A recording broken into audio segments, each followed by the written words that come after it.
Querido e querida Pod Lover, todos muito bem-vindos a mais um encontro do Pod Question. Sejam todos muito bem-vindos. É um prazer estar aqui sendo recebido por vocês aí na sala dessa casa ou do quarto. Eu não sei de onde você nos assiste nesse momento ou posteriormente nos escuta. A gente quer conversar um tema muito importante hoje e nós temos um convidado muito especial. Para isso, eu queria dar as boas-vindas ao meu querido pastor Abraão. Seja muito bem-vindo, pastor. Obrigado. Olá. E você pode, por favor, então, nos apresentar essa presença ilustre aqui no nosso meio. Perfeito. Hoje uma noite especial, um bate-papo bem gostoso aqui com o pastor Ricardo Almeida. Ricardo, um conhecido já de velhas datas, não é? Ricardo, você foi conhecido em Salvador como líder da juventude, daquela época chamava de mocidade. Mocidade, porque o nosso pastor ele se modernizou, viu?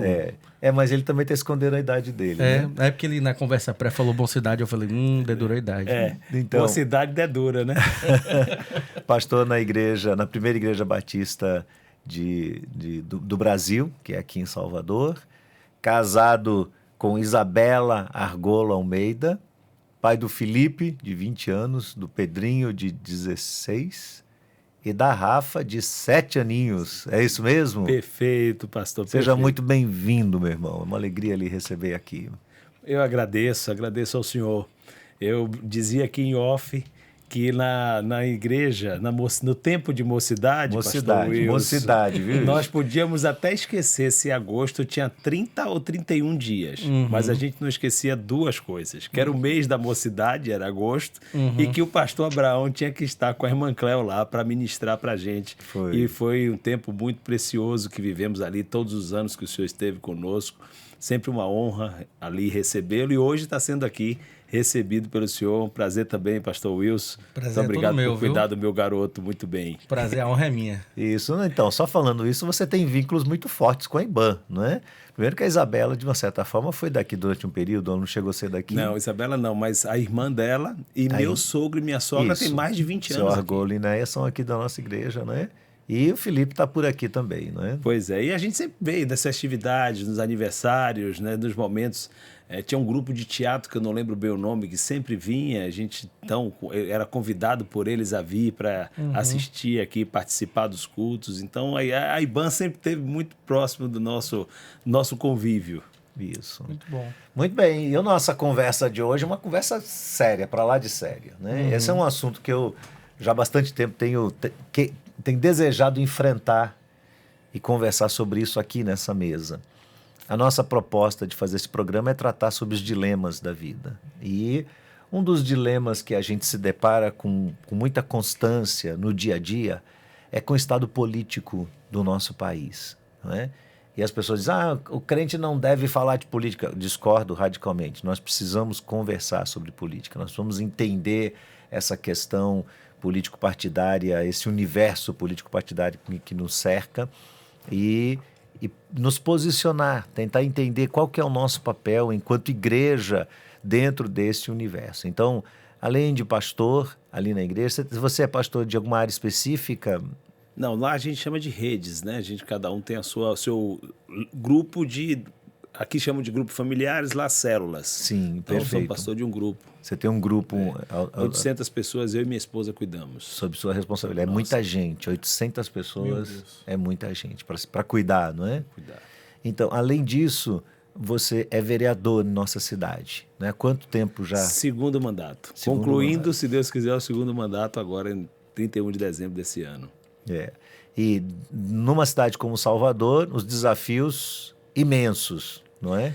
É uma cidade complexa, topograficamente, socialmente, culturalmente, né? Nós temos várias diversidades dentro da cidade e enfrentar esses desafios na política é uma experiência que assim, me enriqueceu muito. Eu que fui de banco 20 anos, pastor.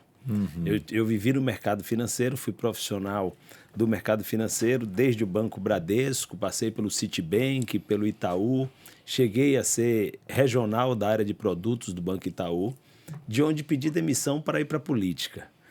Então, assim, a minha relação com a política ela não vem por hereditariedade, ela não vem por estou desocupado, vou pensar alguma coisa para fazer, vou para a política, ou porque eu sou muito popular, vou para a política. Não. Eu tive convicção de um chamado, larguei uma carreira, pedi demissão e segui. E durante esses 20 anos que tive no banco, bom dizer que em nenhum momento eu fui demitido. Eu sempre troquei por progressão de carreira ou financeira, mas sempre estive vinculado. Até o dia em que eu decidi, não, eu vou abrir mão disso porque eu vou seguir a carreira pública e lá estou pelo segundo mandato, podendo produzir algumas coisas para nossa cidade. Então, uma pessoa que trabalha na política e é um cristão, ele entende isso como um chamado? Ou todos entendem? Ou você entende isso como um chamado? Eu entendo como um chamado, pastor. Eu entendo como um sacerdócio. Para mim, a minha relação com a política é parecida com a que um pastor tem com a igreja, de que ele tem um rebanho para cuidar e de que um dia ele dará conta a Deus daquele rebanho. Ou seja, eu tenho ali meus afazeres, né, para cuidar, e um dia eu vou dar conta disso a Deus, porque para mim é um chamado. Como foi para Davi, como foi para José, como foi para tantos outros personagens bíblicos que ocuparam espaços políticos, porque ainda que a gente tenha algumas limitações para compreender o tema, né, do ponto de vista de formação a mesma, até teológica, né? Mas o fato é, Davi foi um rei e Deus o chamava de pastor. Exato. Né? José foi um governador e era um servo de Deus. Neemias. Né, tão responsável pela reconstrução dos muros de Jerusalém e foi um governador. Daniel e tantos exemplos bíblicos que a gente tem como homens, né, de Deus, homens consagrados a Deus, mas que exerceram um papel na política. E papéis importantes, inclusive, para Israel, para o povo de Deus naquele momento, né? E para a sociedade como um todo, porque eu tenho certeza que Daniel abençoou a Babilônia. José abençoou não só Uhum. o Egito, ele era governador do Egito, mas ele abençoou as nações da terra, porque o Egito provisionou naquele período de 7 anos de escassez, todo o recurso, né, de alimentos que existia na terra. Então, isso pôde abençoar, pelo fato dele estar na posição em que estava, todo mundo. Então, enxergar a política do ponto de vista do chamado, de um sacerdócio, do cumprimento de um papel importante, faz a diferença. Eu compreendo também algumas pessoas que enxergam de outra forma, porque, infelizmente, nós temos muitos exemplos também ruins. A questão é o que a gente precisa olhar para o copo e enxergá-lo meio cheio quando ele está pela metade, né? Um olhar de quem olha que vai determinar se ele está meio cheio ou meio vazio. Mas olhá-lo meio cheio sempre vai nos dar esperança de que aquele copo ali pode saciar a sede de alguém. Ou seja, olhar para o problema, para a situação, ainda que delicada como é a política e a política na igreja, mas enxergar que isso pode ser também uma bênção, vai nos fazer ter um olhar diferente e ter uma resposta também diferente. Então, deixa eu te fazer uma pergunta aqui no campo mais da teologia, né? Porque quando a gente pensa a política, do ponto de vista bíblico, a gente é inevitável que a gente não faça uma diferenciação entre Antigo Testamento e Novo Testamento, considerando tantas histórias, exemplos que você mesmo citou. Moisés teve uma relação com o faraó, né? Enfim, você foi falando cada um deles, Neemias, Davi, Daniel, José, eles tiveram relacionamentos com autoridades superiores, autoridades estatais, governamentais, viveram meio nesse ambiente, mas o Novo Testamento estabelece uma ruptura entre o cristianismo e a política, porque no Novo Testamento as coisas ficam mais tensas. Jesus tem uma relação estreita, dificultosa, não só com os altos escalões da religião judaica na época, mas também por causa do grau de proximidade que o judaísmo tinha do governo, ele enfrentou essa oposição dos dois lados. Então havia aquele conchavo ali, havia todo um movimento que desafiava a autoridade messiânica de Jesus. Paulo foi perseguido duramente, foi aprisionado e enfim, não teve assim uma relação tão estreita com as autoridades, mas nas poucas vezes em que ele teve essa relação foram relações de confronto. Isso significa para nós que o cristianismo propõe uma ruptura entre igreja e política? Eu queria, se o senhor me permite, falar de 3 aspectos do Novo Testamento. Vai embora. O primeiro em relação a Jesus. Um senador que ocupava uma posição política, José de Arimateia, foi o responsável por guardar, acomodar o corpo. Exato. Se fôssemos espiritualizar, o corpo de Cristo é a igreja, mas eu não vou entrar nesse mérito. Vamos entrar no mérito do corpo de Cristo, o homem ali, que precisava ser colocado num sepulcro. E ele só conseguiu isso porque ele tinha acesso ao governador por ser um político. Então, José de Arimateia foi uma bênção naquele momento por ser político e estar no lugar estratégico. Paulo, realmente ele tem uma relação conflituosa, né? Apela para César, passa por Félix, por tanta... Enfim. Mas entendia de política também. Pois né? mas esse mesmo Paulo lá na frente vai dizer assim, vamos orar pelas autoridades, né? Para que possamos viver dias, né, abençoados, porque toda autoridade foi constituída por Deus. Ele não abre exceção, ele diz toda a autoridade. E Paulo é bem incisivo nesse ensinamento. Exato. Né? E nesse aspecto, que é o terceiro, sem também querer aqui trazer nenhuma, teologicamente, nenhum ensino, mas quando Jesus se ou melhor, a Bíblia denomina Jesus, ele dá a ele 2 títulos, rei e sacerdote. Sim.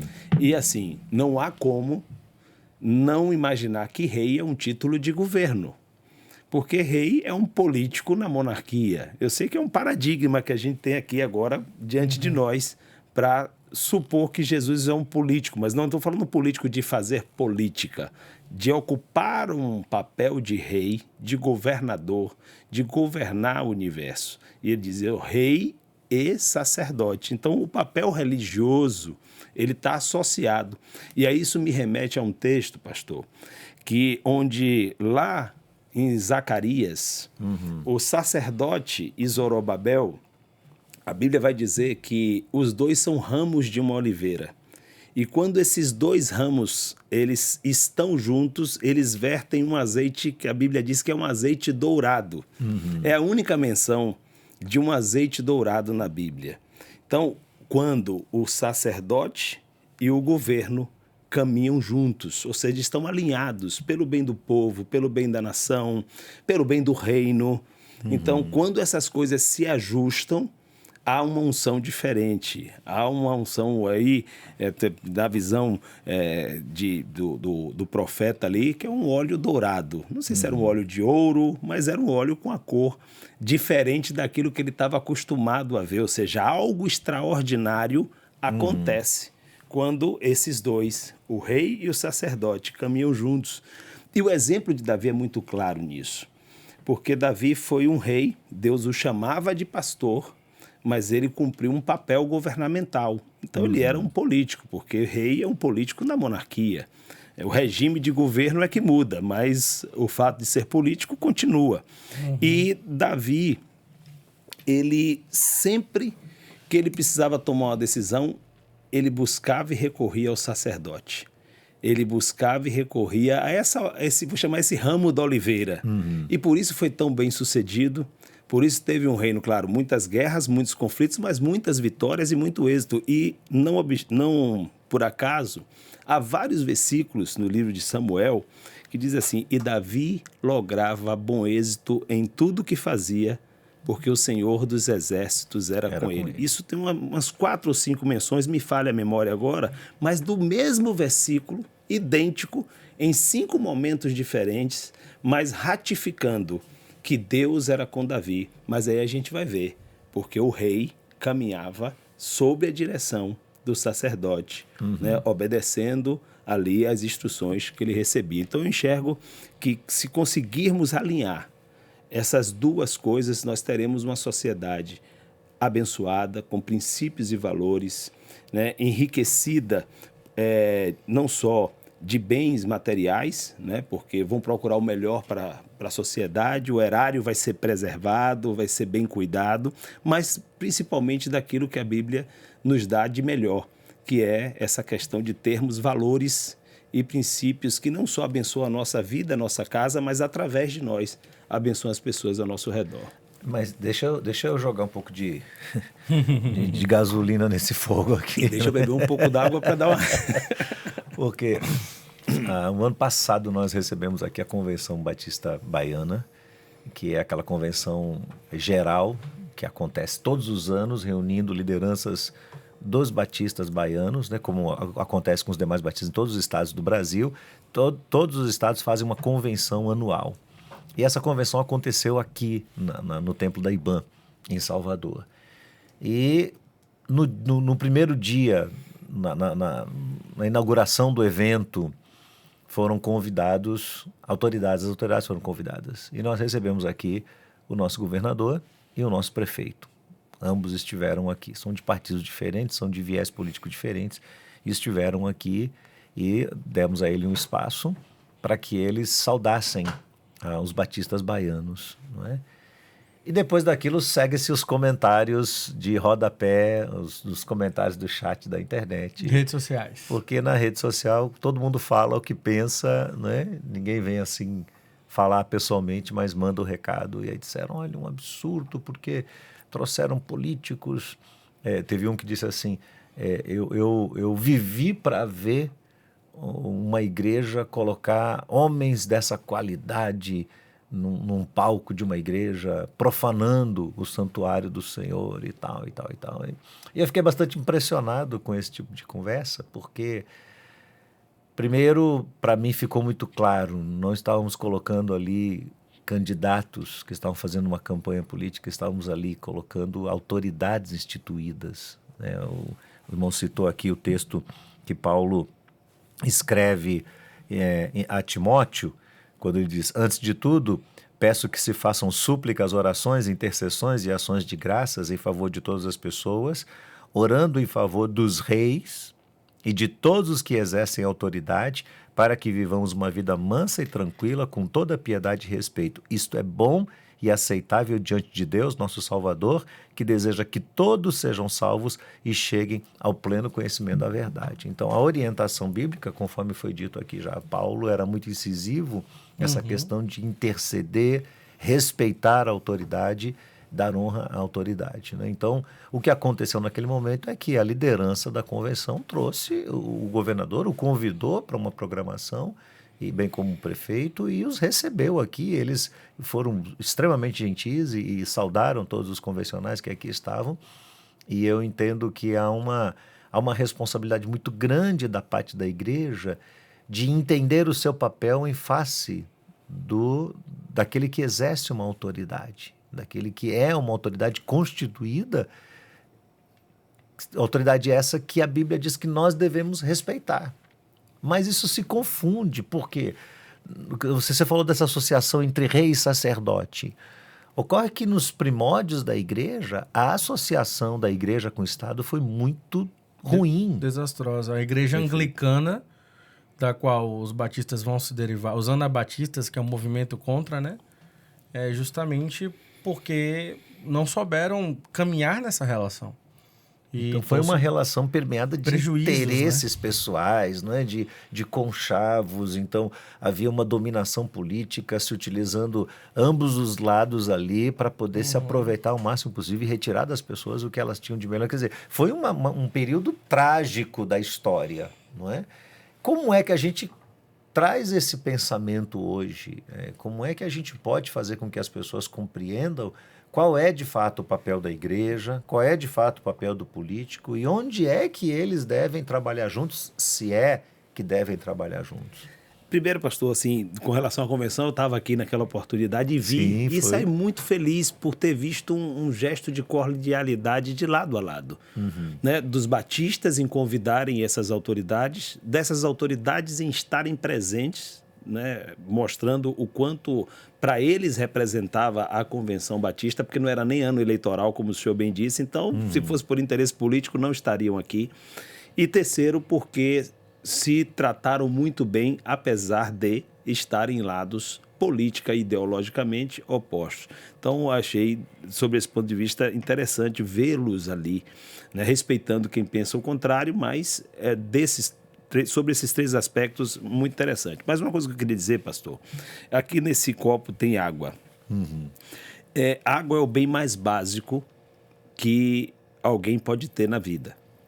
E nós usufruímos durante o dia, considerando tudo que fazemos com a água, 40, 50 litros é uma média estimada por pessoa, né? Lavar a mão, tomar banho e tudo, beber. Um copo de água está impregnado de decisões políticas. Quem define, primeiro, se essa água chega na minha torneira ou não, é uma decisão política. A qualidade dessa água é uma decisão política. O preço dessa água é uma decisão política. Eu estou trazendo o bem mais básico, mais necessário e vital. Então, se num copo de água nós temos dentro dele ali, da sua composição, né? Ainda que não enxerguemos no H2O, né? Mas está ali. Tantas decisões políticas, eu trouxe essas 3 básicas. Tudo na nossa vida perpassa pela política, né? O que vai ser ensinado na escola dos nossos filhos perpassa pela política. Né? O salário que recebemos, salário mínimo, que é o salário de referência, pela política. O custo das coisas, pela política, porque a política cambial, a política monetária, como eu disse, fui da área. Então, tudo perpassa por decisão política. E se nós tentarmos desassociar, nós vamos fazer, e aí com todo respeito a todas as pessoas que tentam, e eu sei que com esse pensamento é proteger a igreja, é proteger o corpo. Não é outra coisa senão querer a igreja distante do que a gente ouve da política e que é muito ruim, muitas vezes, as notícias que chegam. Mas se fizermos isso, mesmo tendo esse respeito, eu queria usar uma analogia que é como uma avestruz que tenta se esconder e ela cobre o rosto, né? Fecha os olhos, mas ela não consegue se esconder. Ou seja, a gente vai fazer de tudo para não se associar, vai fazer de tudo para não precisar, mas a política vai estar no nosso dia a dia. A igreja não precisa de um defensor.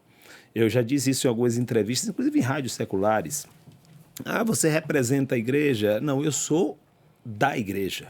Eu saio da igreja para vir para a política, como saio da igreja para ir para o banco. Então, o que eu faço na política é o que eu já fazia na minha profissão, é o que os professores que são crentes fazem na profissão deles, os médicos, etc. Perfeito. Eles são crentes, são luz e sal onde estão. Então, eu procuro na política ser luz e sal, porque lá eu estou. Mas eu não sou o defensor da política, da igreja, porque a igreja tem seu defensor e não precisa. A igreja é corpo. Mas aí existe uma outra igreja, que é a igreja CNPJ. Que é a diferença entre organização e organismo. Né? A igreja, enquanto organismo, ela pertence a Cristo e deriva dele todo o seu sustento para sobreviver. Mas a igreja, enquanto organização, ela está dentro de uma sociedade, ela está inserida num contexto histórico, social, cultural, e sujeita a sanções legais, sujeita às leis, né? Sujeita a tudo, né? Perfeito. E é isso que eu quero dizer. Então, assim, a gente não tem como desassociar. Eu não sou defensor, nenhum deputado, senador, ou ainda que tenhamos um presidente um dia que professe a fé que professamos, ele não será o defensor da igreja. A igreja, ela como organismo, ela tem o seu Cristo, o seu Senhor, o seu Redentor, e ele é autossuficiente, ele não precisa de ajuda. Mas a igreja é organização. O CNPJ, como eu costumo dizer, ele vai precisar de algumas intervenções, porque se tem algo que freia ainda os excessos que o progressismo da sociedade, eu vou derivar a palavra, não sei nem se ela existe, mas vamos lá. Essa questão é muito progressista, muito permissiva, é muito freada ainda, não só no Brasil, mas no mundo, graças à intervenção de políticos que estão ocupando espaços de poder e que usam dessa fé que possuem, dessa convicção em Cristo que possuem, para barrar e impedir que esses avanços, entre aspas, progressistas tomem conta da nossa sociedade, influenciem, sobretudo, nossas crianças e adolescentes, porque nós já sabemos o que queremos, mas nossas crianças estão em sala de aula. Nossas crianças estão aprendendo muitas vezes na sala de aula. Eu, checando esses dias com minha esposa o material do meu filho de 16 anos, na aula de sociologia, a pergunta é o que é uma pessoa cis, o que é uma pessoa trans, o que é isso, o que é aquilo, se é certo, se é não binário, e coisas que induziam a mente de um adolescente, ele é um adolescente, a começar a enxergar isso com naturalidade.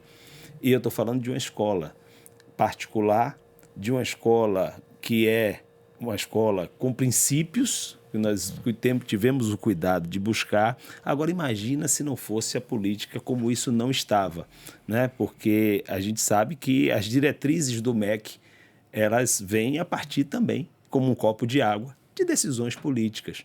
Então, é preciso sim ter pessoas. E eu não defendo só na política. Eu acho que temos que ter no judiciário, né? As sentenças certamente serão muito mais justas, né? O trabalho será muito mais eficaz e eficiente. Temos que ter nos hospitais, né? Em todas as áreas, né? Na enfermagem, nos técnicos, nos médicos, pessoas que professem a fé em Cristo, porque certamente elas vão saber que quando a ciência esgota, o milagre pode entrar em ação e elas podem ser um instrumento de Deus ali. Os professores, quanto mais professores, e agora como necessitamos de professores, né? O meu mais velho está na universidade, então, em uma universidade federal, então é bombardeado também de uma série de conceitos ideológicos progressistas. Então, o que a gente precisa é encher em todas as esferas de espaços pessoas que tenham fé e que professem essa fé, que não sejam um agente secreto, né? Mas que coloquem, sem fazer proselitismo, não estou aqui dizendo que a gente tem que pregar dentro do trabalho, depende da liberdade de cada um de fazê-lo, mas que a gente assuma posições. Até porque aprendemos, atribui-se a Moody, aí o senhor me ajuda, que pregue a palavra em todo o tempo e, se possível, pregue a Bíblia em todo o tempo e, se possível, use as palavras. Diz que foi São Francisco. São Francisco, né? Então, pronto.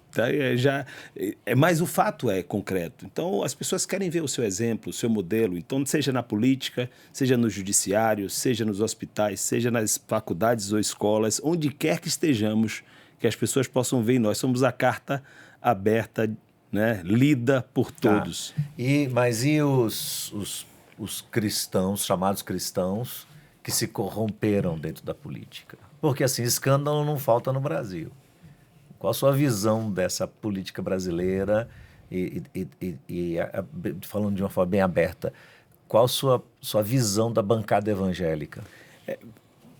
Eu acho que o que a gente precisa diferenciar é que muitos se utilizam das igrejas, né, para se projetar na política. Esse é um fato que a gente também não pode fechar os olhos e achar que não acontece porque acontece. Com relação aos erros, aos equívocos, até as falhas desses homens e mulheres da política e que são cristãos, eu analiso, pastor Abraão, da seguinte forma: um advogado erra, um juiz erra na sentença, mas nem por isso o judiciário não presta. Sim. Um médico errou numa cirurgia, no diagnóstico, mas nem por isso a medicina deixou de prestar. Da mesma forma o político.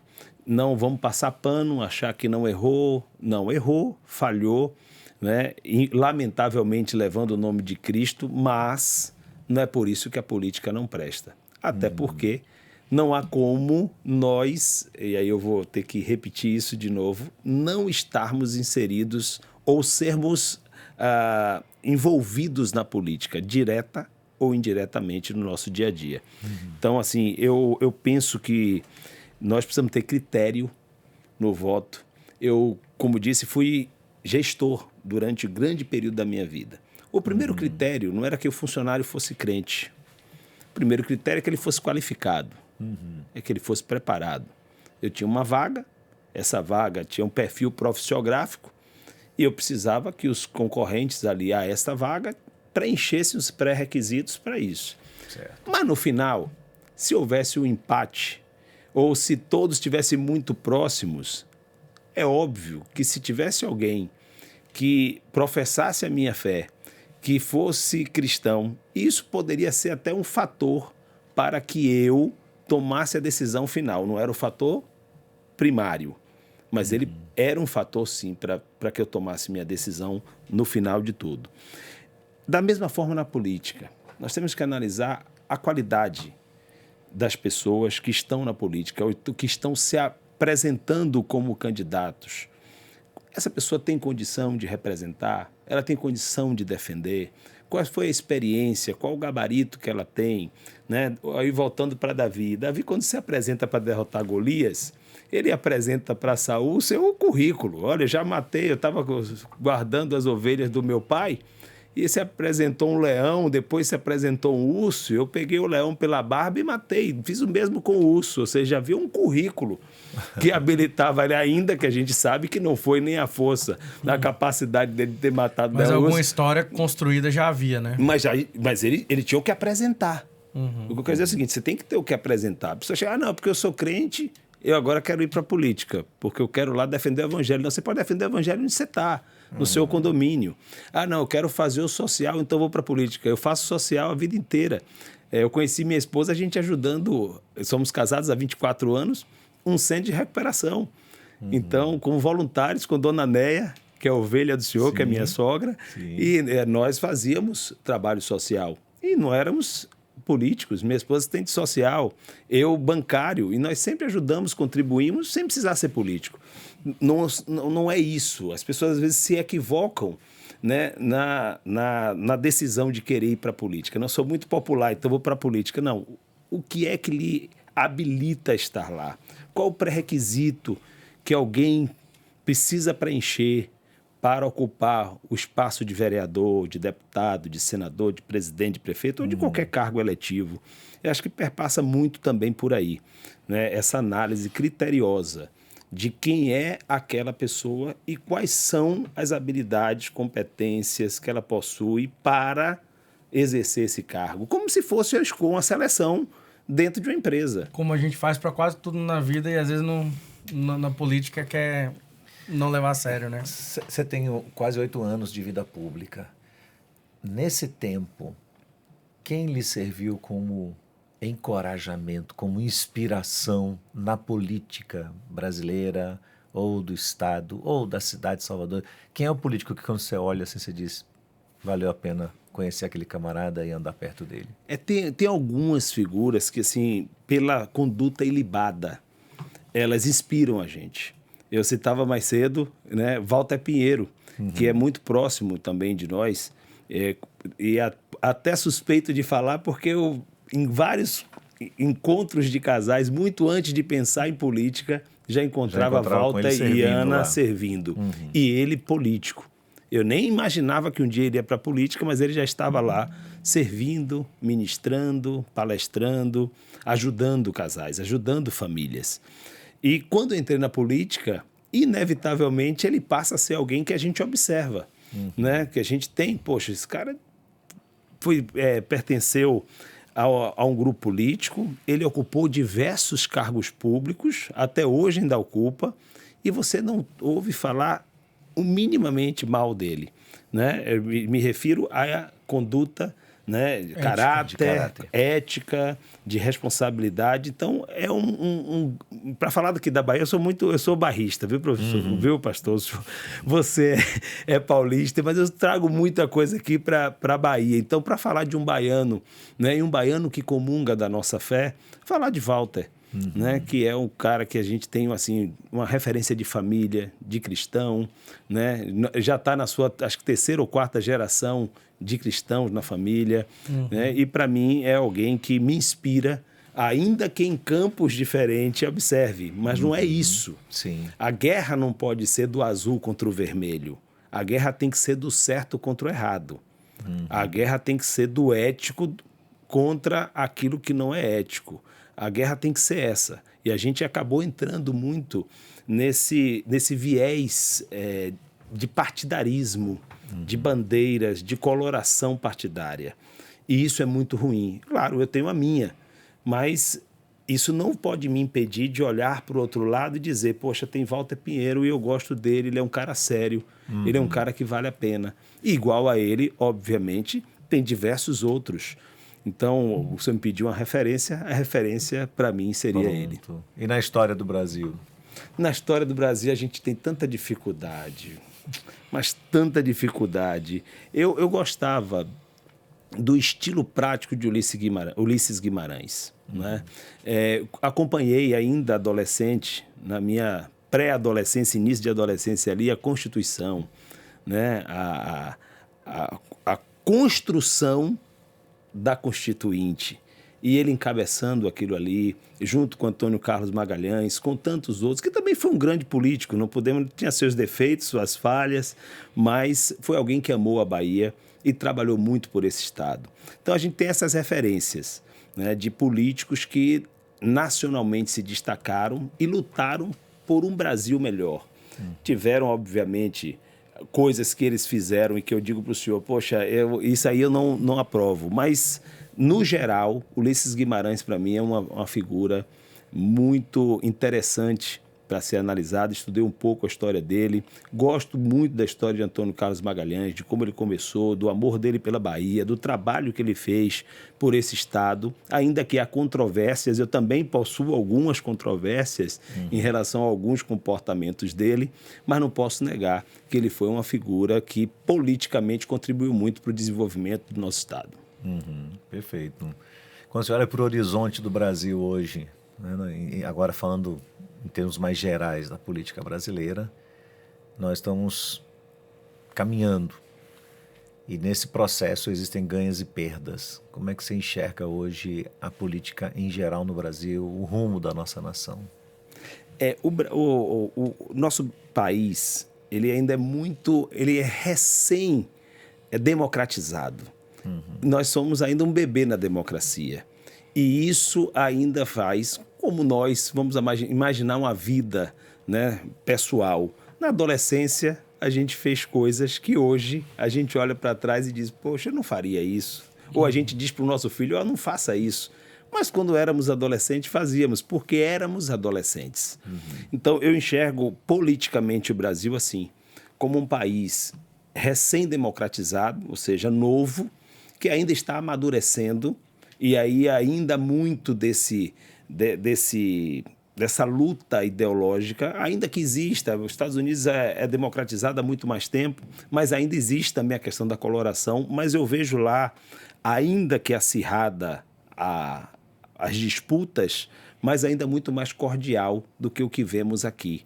Né? Então, eu acho que a gente está num processo de amadurecimento, né? Melhorando.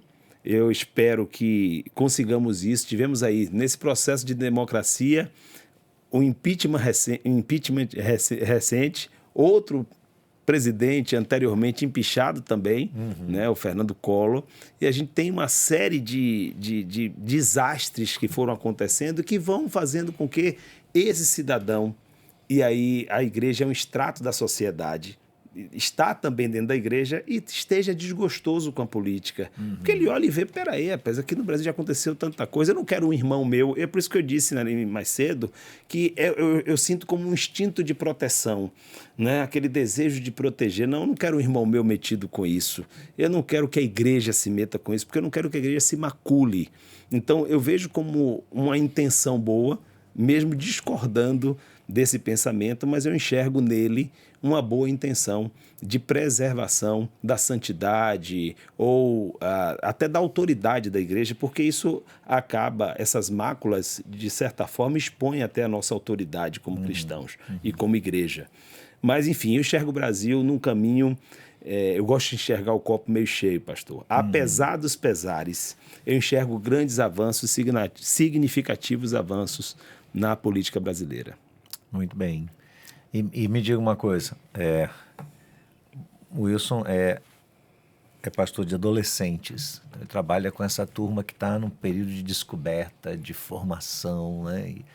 E ele, obviamente, nesse contato com eles, a gente começa a analisar os anseios do coração. A juventude hoje tem esperança na política? Pastor Abraão, a informação tem chegado. Assim, o advento da globalização, do celular e de tantos outros meios de comunicação tem, ao contrário do que eu até imaginava há um tempo atrás, tem envolvido mais a juventude. Eu vejo jovens hoje muito mais interessados em assistir um jornal do que antes, há pouco tempo atrás. O que a gente precisa é que eles assumam esse papel crítico, de análise. Não é crítico de criticar, não é crítico de ir lá e fazer um comentário. É o crítico de analisar, do ponto de vista crítico, as informações que chegam até ele. Eu tenho um grupo dentro das comunidades que eu atuo, que de vez em quando a gente faz uma reunião com as pessoas que vão votar pela primeira vez. E eu fiz uma recentemente. E eu disse, vocês devem estar pensando que eu vim aqui para dizer para você, vote em mim. Não, eu vim aqui dizer para você, analise em quem você vai votar. Não desperdice seu voto.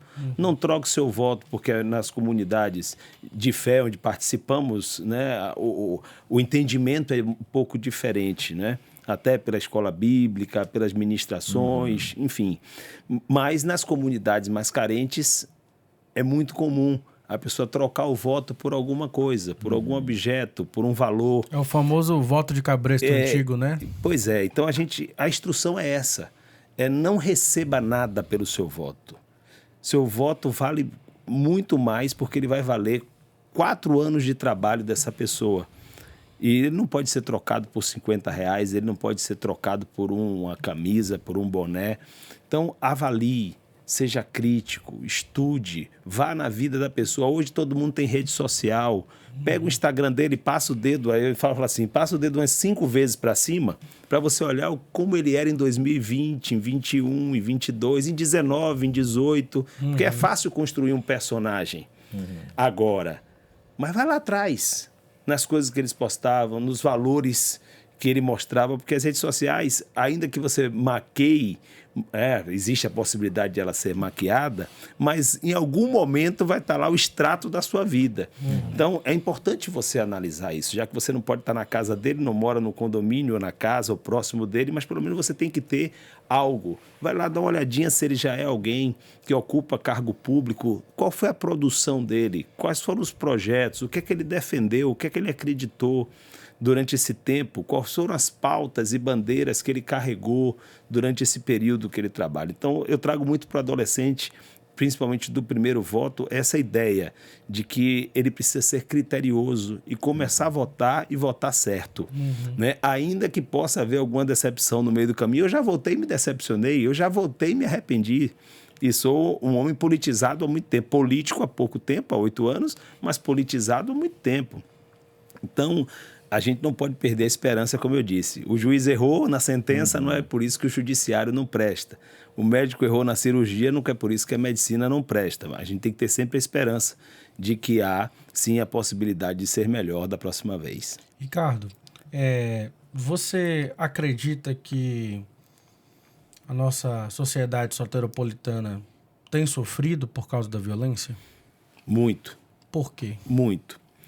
A violência, ela para mim é resultado de uma série de fatores, né? Da ausência da presença do Estado, e aí eu não falo Estado, governo do Estado, eu falo Estado nos seus 3 entes federativos, município, Estado e União, com políticas sociais sérias que tragam não a dependência, porque o que a gente vê muito ainda e aí é um outro modelo de voto de cabresto que o senhor acabou de falar, que é você trazer políticas sociais que, ao invés de levarem a pessoa a se livrar da dependência do Estado, colocar ela cada vez mais dependente desse Estado. Quase que refém. Era a palavra que eu estava buscando usar, refém do Estado. Então, mas uma política social séria, que traga para essa pessoa a perspectiva de preparo para o trabalho, preparo para o mercado, ou que a ajude durante um período, mas a estimule, concomitante à ajuda que ela recebe, a estudar, a se aprimorar, a fazer um curso. E o Estado possibilite isso. É muito mais barato do que você estar expondo as forças de segurança diariamente, porque tem um custo altíssimo essa guerra. E, além do custo financeiro, tem um custo de vidas, porque os homens da nossa tropa de segurança, eles são pessoas, têm família. Né? Eu costumo dizer que são heróis, porque deixam suas casas para cuidar da segurança da nossa.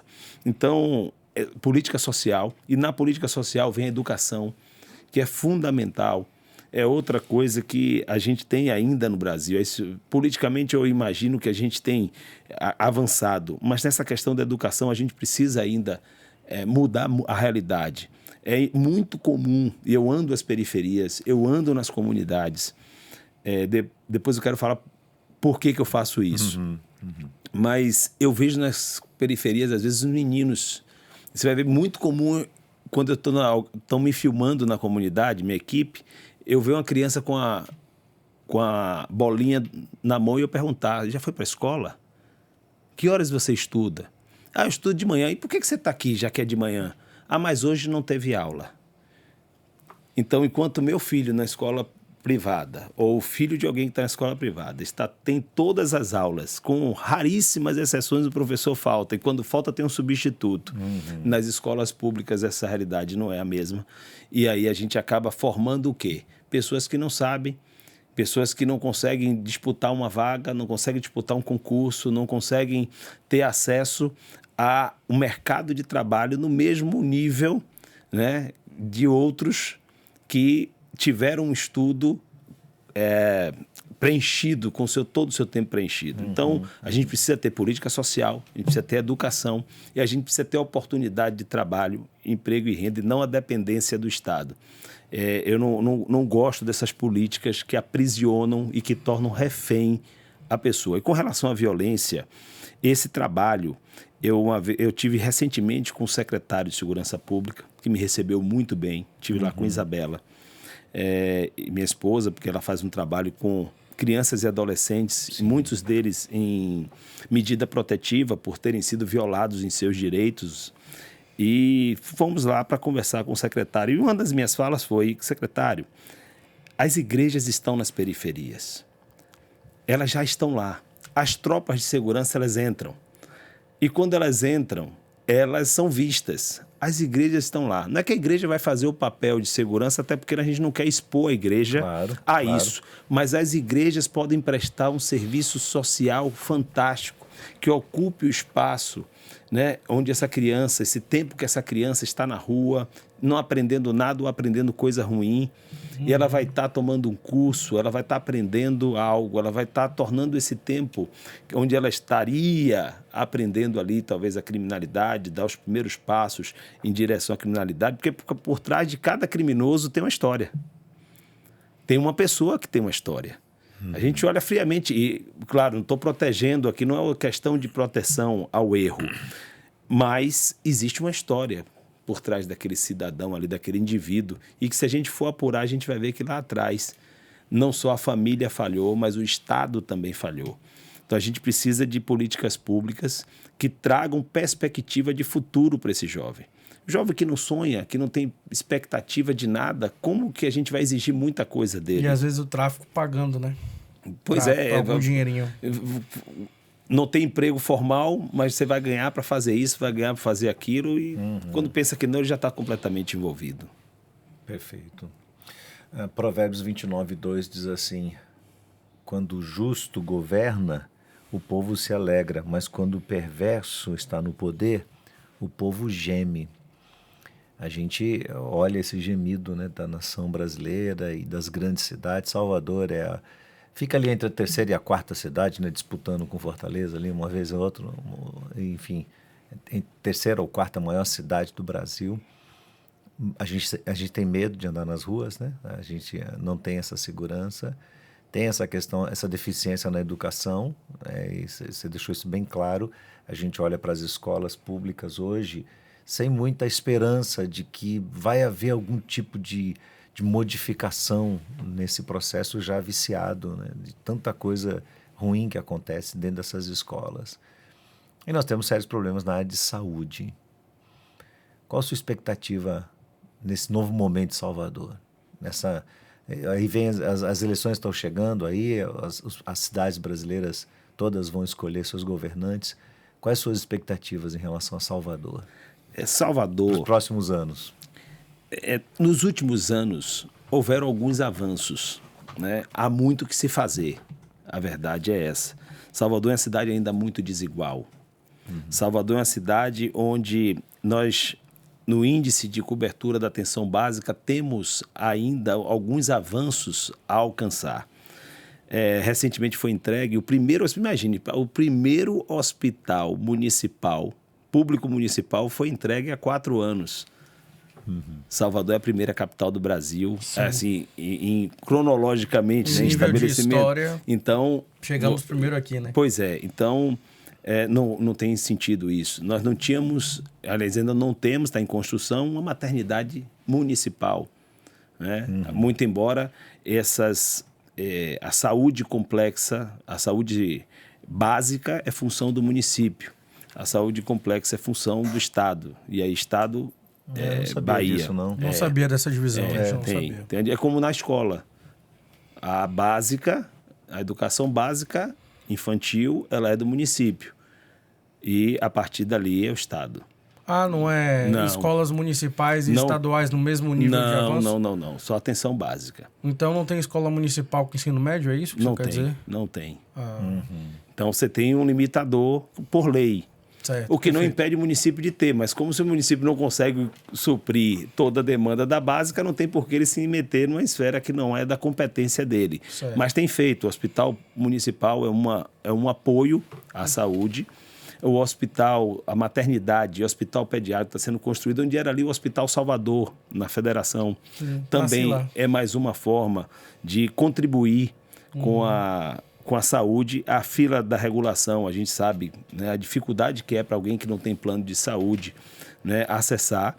E é uma série de fatores, obviamente, que a gente sabe que a demanda é maior do que a oferta, mas eu vejo pouco se fazer para suprir essa demanda. Né? Eu passei esses dias por a Via Metropolitana. E tem um hospital gigante, bonito, rapaz. E quando eu fui procurar saber o hospital, metade do hospital não funciona. Então não é só fazer o hospital. É fazer um hospital que funcione, que entregue. É fazer um hospital onde as pessoas sejam atendidas dignamente e tenham ali resposta às suas necessidades.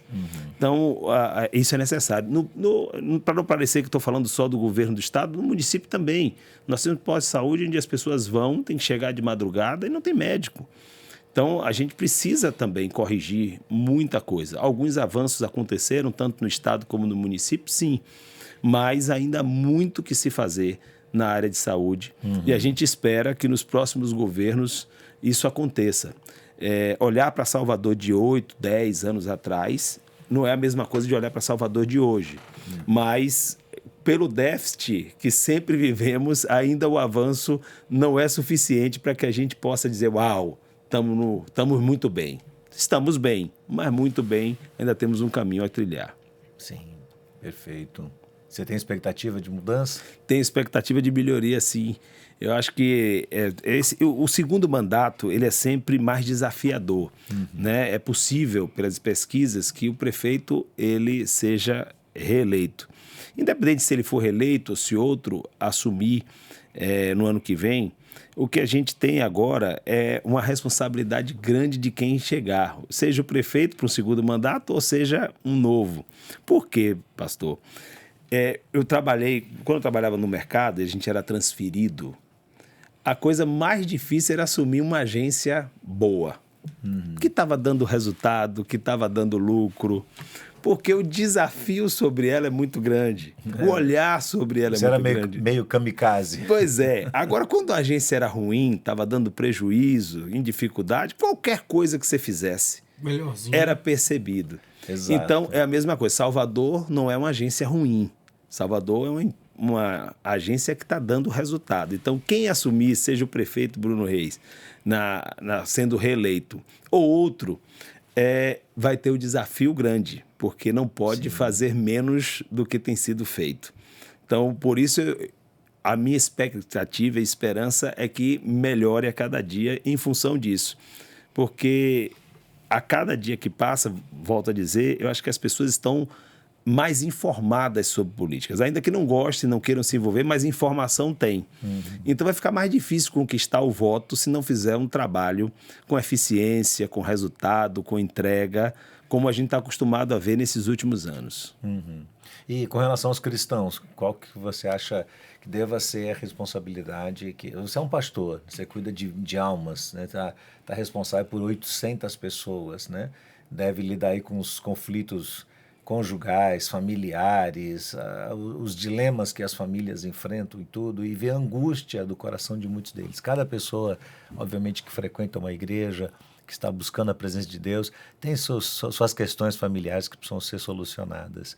Mas de que maneira o povo de Deus deve influenciar a política? Esse é um assunto que a gente deve deixar de lado e falar, não, deixa se virar, cada um só tome sua decisão, ou a gente deve intencionalmente exercer um papel junto à política do município, do estado e da federação. Só complementando dessa pergunta toda, onde é que está o equilíbrio para essa postura na sua visão? Tá. Eu vou fazer uma analogia com o texto bíblico, tá? Jesus disse que nós somos como fermento. O reino dos céus é como um fermento, que foi colocado na massa e depois ficou tudo levedado. O fermento, ele não tem como estar numa massa sem influenciá-la, sem transformá-la. Então, se nós somos o fermento, onde estivermos nós precisamos influenciar. Agora, o fermento dentro do potinho, guardado no armário, ele não cumpre o seu papel, ainda que nele tenham todas as características necessárias para que esse papel seja cumprido. Da mesma forma, a semente, né, que tem todo o potencial para ser uma árvore, mas que se tiver no bolso do semeador, nada vai acontecer, ela precisa ser plantada. Da mesma forma, a igreja. Nós precisamos nos lançar entre aspas, no mundo, não é cair no mundo, mas no mundo, sociedade, e influenciarmos essa sociedade. E desejarmos que aqueles que estão na política façam o seu papel, cumpram o seu papel, fazer o que Paulo ensinou, orar por eles para que eles possam cumprir esse papel, sejam protegidos, guardados. A luta é intensa, pastor. Muitas sessões eu saí da Câmara, eu tomei ovada. Muitas sessões eu saí da Câmara, eu fui xingado até a porta do meu gabinete. São quase 300 metros da Câmara, onde acontecem as sessões, até o prédio onde ficam os gabinetes. E eu fui xingado por um grupo de pessoas que queriam, de alguma forma, me irritar para que eu as agredisse. Um grupo de outra religião esteve lá e disse, olha, seu nome está ali, no meio de um sacrifício. E eu disse, não temo isso, meu nome está no livro da vida. É lá que meu nome está registrado. E dei um abraço na pessoa e disse, com licença, eu não posso ficar aqui e seguir meu caminho. Então, são maneiras de irritar, de trazer a gente, fazer com que a gente fale, com que a gente erre, com que a gente cometa um deslize, das coisas mais explícitas como essas até as menos, que as pessoas causam um ambiente dentro da nossa ação política para, de alguma forma, tentar nos pegar numa falha, nos pegar numa contradição. Então, a gente precisa estar muito vigilante, muito atento, para que o sal cumpra o papel de salgar, para que a luz cumpra o papel de iluminar e o fermento de fazer com que a massa levede, a gente precisa estar muito vigilante. E a oração da igreja é fundamental para que lá estejamos. O que acontece muito, pastor, e aí com todo respeito também, é que as pessoas perdem muito tempo criticando, falando, mas se metade do tempo que leva criticando e falando fosse orando, para que nós tivéssemos um país, como Paulo disse, né? Orai por todas as autoridades, né? Com o entendimento de que fazendo isso, nós estamos cumprindo o nosso papel. Nós não podemos estar lá, mas nós podemos orar por eles. Nós podemos orar e abençoar e desejar, né, que o país seja um país melhor, fazendo também a nossa parte. Porque não é só o voto, é cumprir o meu papel. Se eu sou um professor, eu cumpri o meu papel de professor. Eu estou ajudando o meu país. Se eu sou um médico, cumpri bem o meu papel de médico. Eu estou ajudando o meu país. Se eu sou um agente de limpeza, cumprindo bem o meu papel de serviços gerais. Onde eu estiver, porque floresça aonde está plantado. Então, na política, o que eu acho que a igreja precisa fazer, e é um pedido, um apelo que faço, é que a igreja ore, é que a igreja Clame a Deus para que Deus tenha misericórdia de nós, que estamos na vida pública, que somos cristãos, que professamos a fé, que buscamos andar com retidão, para que possamos ser luz e sal nesse ambiente, que é um ambiente tão inóspito, mas que nós ali estamos na linha de frente, porque é uma batalha contínua, tanto espiritual como física, humana, de um desgaste emocional. Você se sente vulnerável? Não, por incrível que pareça, eu me sinto como se eu tivesse sido preparado para ali estar. Mas tem medo. Mas tem horas que eu chego em casa e desmonto. Fomos ameaçados de morte, pastor. Eu imagino. Minha esposa recebeu no celular dela a foto da minha família, com o nome dos meus filhos, com o vídeo de arma. O cara engatilhando uma arma e dizendo: nós vamos matar seus filhos. Meu Deus do Se vocês estão fazendo, não vai ficar assim. E eu ter que ligar para esse cara. E aí depois liguei para os policiais que eu conheço, né? E aí deixei de mão. Mas o fato nós fomos ameaçados dentro do celular. E eu tive a felicidade nesse dia, ela tá na cozinha e eu não atendo o celular dela. A gente tem a senha um do outro, lá em casa todo mundo tem a senha de todo mundo. Mas o celular dela tocando, não tinha por que eu atender um número que eu nem conhecia. E aí eu deixei tocar até o fim e fui olhar se tinha alguma mensagem, que geralmente tem isso, né? Era a mensagem do cidadão. Ele já tinha mandado a mensagem, ela não tinha respondido, ele estava ligando para ameaçar. E aí eu retornei. E aí eu disse para ele: olha, eu sou um homem de Deus, eu sou um crente em Jesus Cristo, eu sou um pastor. E aí ele começou a querer falar, eu disse: não, agora quem fala sou eu, porque quem te ligou fui eu. Eu quero lhe pedir que não ligue mais para esse número. Nós somos pessoas sérias, nós fazemos o nosso trabalho. E se o nosso trabalho te incomoda, nos perdoe, mas nós vamos continuar trabalhando porque nós somos chamados para isso. Nós não fazemos nada para ofender ninguém, para magoar ninguém, nós não fazemos mal a ninguém. Em nenhum lugar que trabalhamos fazemos isso. E aí desliguei o telefone e bloqueei aquele número e tomei as providências que precisavam ser tomadas. Mas isso aconteceu conosco. Né? Então, um momento difícil. Os meninos vieram saber disso há uns 6 meses atrás, porque eu os poupei. Mas aí, como eu pensei em tornar público, aí eu falei: não, primeiro eu tenho que ir no ambiente da minha casa compartilhar com eles. E compartilhei com eles isso. No início, para não atemorizá-los, né? Porque não é fácil, né? Você saber que tem uma foto sua na mão de alguém que você não sabe quem é, que pode aparecer do nada. E aí a gente tomou algumas medidas para nos precaver de algum problema, mas isso por causa da política, isso por causa do trabalho que a gente faz. Trabalho com crianças e adolescentes em situação de vulnerabilidade para ressignificar suas vidas, para recolocá-las num caminho que traga a elas esperança de um futuro melhor, né? Em Cristo, muitas indo para as igrejas, muitas buscando melhorar, muitas buscando se reconciliar com suas famílias.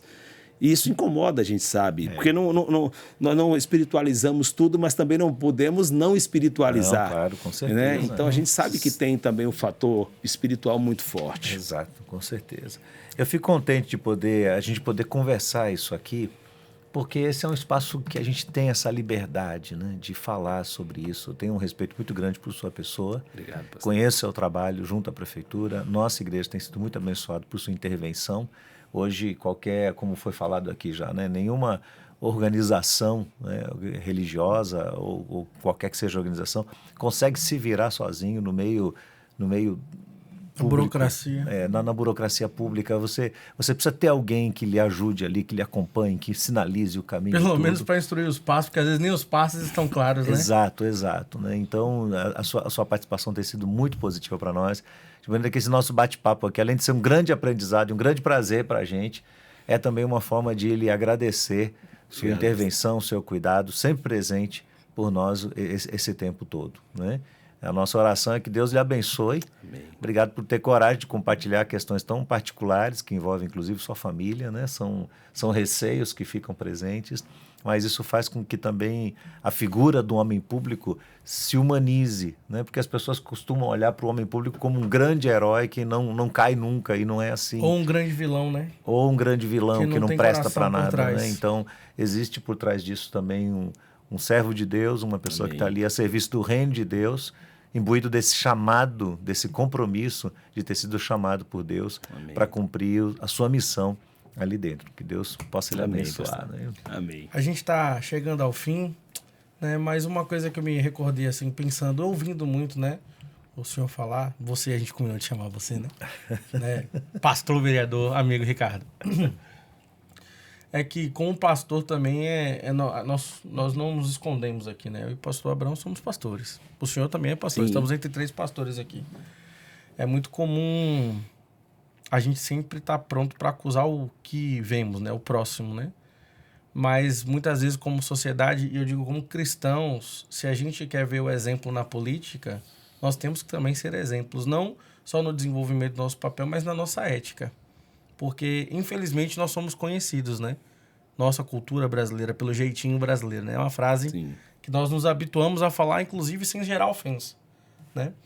Então, como nação, desejamos ter líderes políticos éticos, se não dermos os exemplos como sociedade, né?